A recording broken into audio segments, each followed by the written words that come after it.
Rabbi, Have I? so good to be here. What Welcome are we talking back. about? Oh, it's so good. It went in like a flash. A flash. You know what else went in a flash? Don't say it. You're going to give it away. Spoiler alert. Go ahead.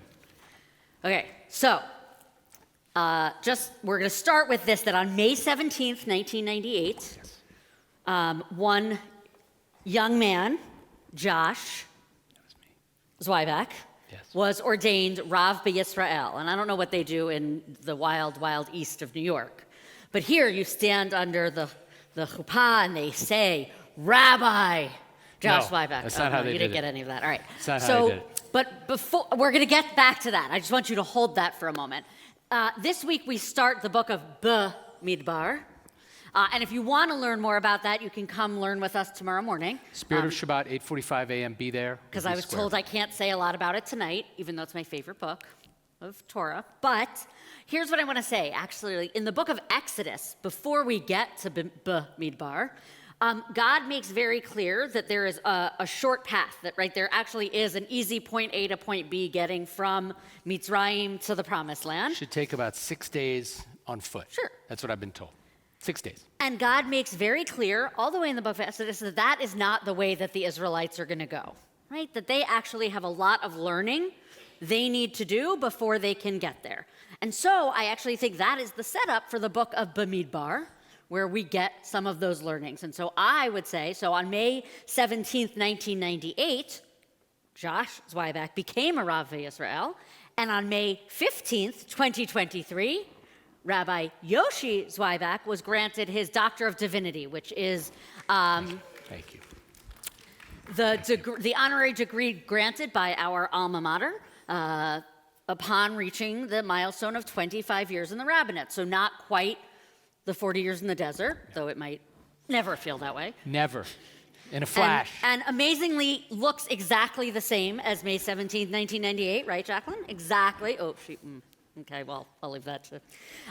But we thought we would just take a couple of moments to sort of reflect on what that has meant and what maybe you've learned. And so I'm going to ask a couple of questions and we'll see where that goes. Thank you, Rabbi Sari. And she's not too far behind me, even though she's I'm a spring significantly chicken. younger than I am. She's just like an advanced student because you just celebrated 17 years, 17 years in the rabbinate. yeah. So like that. Yes, but please. Yeah. So exactly, because I look up, with so many years ahead of me until my DG, I am wondering, as you reflect on these 25 years in the rabbinate, what has surprised you the most about the work? Well, first of all, thank you for asking. I do appreciate it. And it was a wonderful celebration this last Monday at the Hebrew Union College Jewish Institute of Religion campus here in Los Angeles. And it was really wonderful to reconnect with some classmates that I hadn't seen in a long time. It was also beautiful to watch people like our own Lauren Roth get their master's degree and see people who are getting their master's in education and in teaching. It was just beautiful.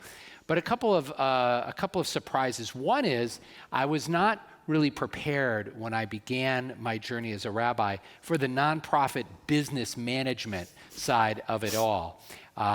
HR issues, budget issues. I learned, some of you know this very well, the concept of AR aging. And if anyone can explain that to me one more time after services, please do that. Never heard of that in rabbinical school. I've been involved in several capital projects. One right now, we're building our new Aaron Milken Center, and it's so exciting and so much fun. But along the way, I've learned all sorts of things around value engineering, didn't know what that was, and all sorts of questions of, how do you build something so that the maintenance costs are down, all those kinds of things. And actually, I see one of my beloved teachers here, Dr. Michael Zeldin. One of the things that you taught me, Michael, was that a budget is a reflection of our values. And so one thing I've really come to appreciate about all of that business side of things is that those decisions about the budget for next year and what we're going to invest in, those really are a reflection of what we care about as a community. So that's been a wonderful surprise in a lot of ways. The other big surprise is just And this is in some ways a bit of a tension, or what we call in Hebrew kind of a nigud, when you have these things kind of bumping into each other, how dynamic it is and how static it is at the same time. You know, the holidays roll around every year. Sometimes as a team, we wonder, with Shavuot next week, how come we didn't think about this a little bit earlier? We knew Shavuot was happening about 3,000 years ago. We could have programmed it, but then it's upon you. So that's the static part. You know, those holidays come again. The Sabbath service, matbea hatfilah, the structure of the prayers, you know, it's the same. And yet it's also incredibly dynamic because, well, this year when we approach Bimidbar, there are things happening in our world that make us think in different ways. Today was Yom Yerushalayim, and if you read the Israeli press today, there were some incidents that happened that are just heart-wrenching to see how some religious nationalists in Israel today have been behaving, and to see the democracy of Israel under threat in ways that 20 years ago I would not have imagined, right? So that's the dynamic part of it all, and the way those two things come together can be incredibly exciting.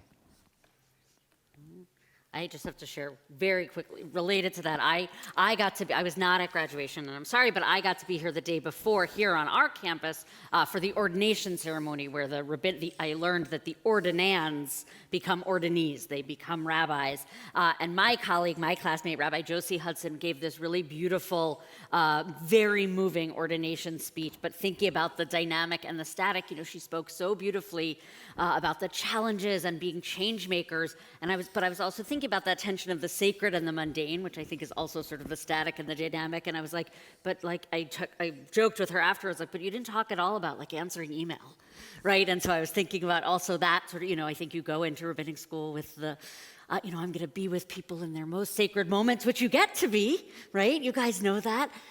But also, like, you're going to answer some emails and, you know, read a lot of documents and yeah, things when like I started in the rabbinate, there was a lot of faxing right, that happened. We had to fax and a lot. you cut and pasted weird. Yes, and there were cutting and pasting, and exactly, you made a text study sheet with your hands, Yes.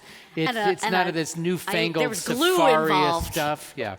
Okay, so then the next question, what is, you know, it's hard to pick, it's always hard to pick one text or one lesson, but what is a lesson that you've learned over these short 25 years that has been particularly meaningful that you'd Well, want to there's share? so many. As we were preparing for this evening's conversation, I thought a lot about this, and it was very hard to sort of narrow it down.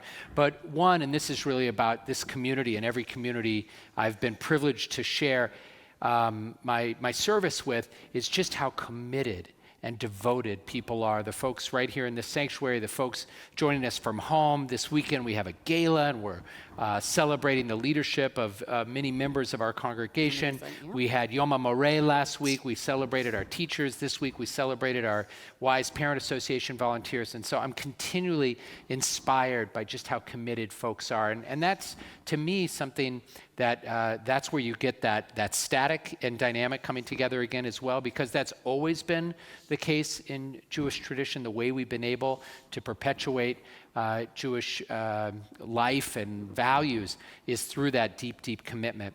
And I've also learned, and this has been something that's been incredibly sustaining for me in my own rabbinate, how important it is to keep growing and to keep learning, whether it's specific skills, like, you know, how do I use this particular technology to transmit a message, but also the eternal rabbinic skill of Torah study. So I've been so blessed through HUC, through CCAR, our rabbinic conference, opportunities to study at the Hartman Institute, the Jewish Institute for Spirituality, with Chavruta, just one-on-one with a friend, with my team of colleagues here.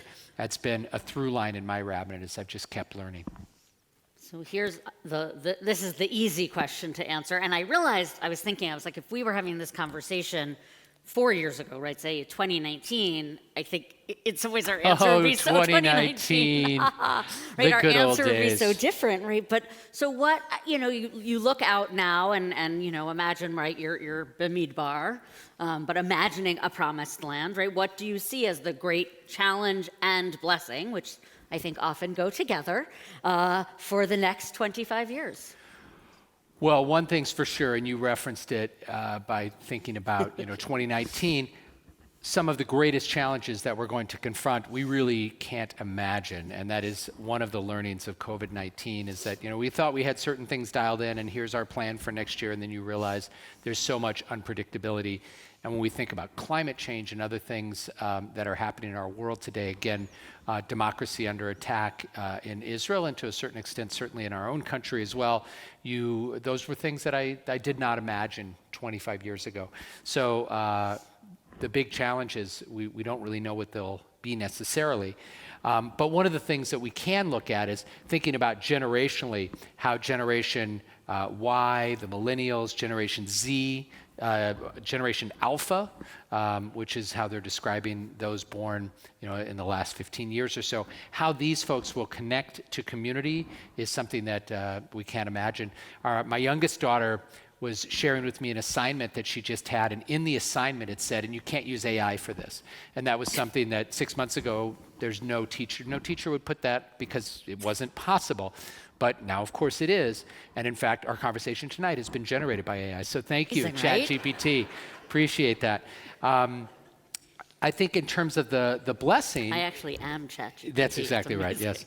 Rabbi, in terms of the blessing, what I would say, or the opportunity is, as unpredictable as it all is, and as much as we don't know what some of these challenges will be, here's what I have perfect faith in, is that as long as there are human beings, and I won't say on this planet, because I would just say, in this universe, because who knows where we'll be, but as long as there are human beings around, I think when Friday night rolls around, some of those human beings are going to light Shabbat candles and say some of the very same prayers that we just said. The melodies might be different, and the context might be different, but that will be there. And we'll say Kiddush, and we'll study Parashat HaShavua, and when the holidays roll around, we'll find new ways to make meaning, and we'll know that Shavuot's coming, and we better get the cheesecake ready or whatever it is. So that I feel very confident in, and that gives me a great sense of security because I know, okay, the world's going to just keep on changing back to that static dynamic thing.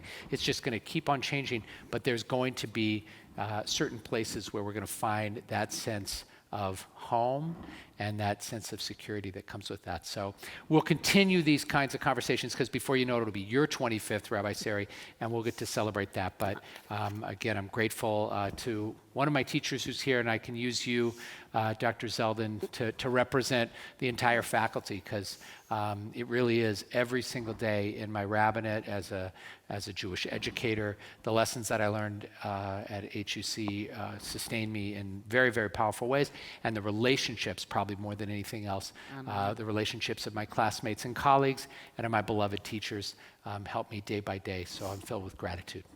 I mean, and I will say, traditionally, when someone has a birthday, you say Ad Mea V'Esrim, right, until 120. I don't know what one says upon achieving Doctor of Divinity. So we'll just say Ad Mea V'Esrim, that you continue in your rabbinate till 120. Well, you'll look the same as you did in 1998. There's going to be all sorts of new gene therapies. It'll be great. So, Holograms. exactly.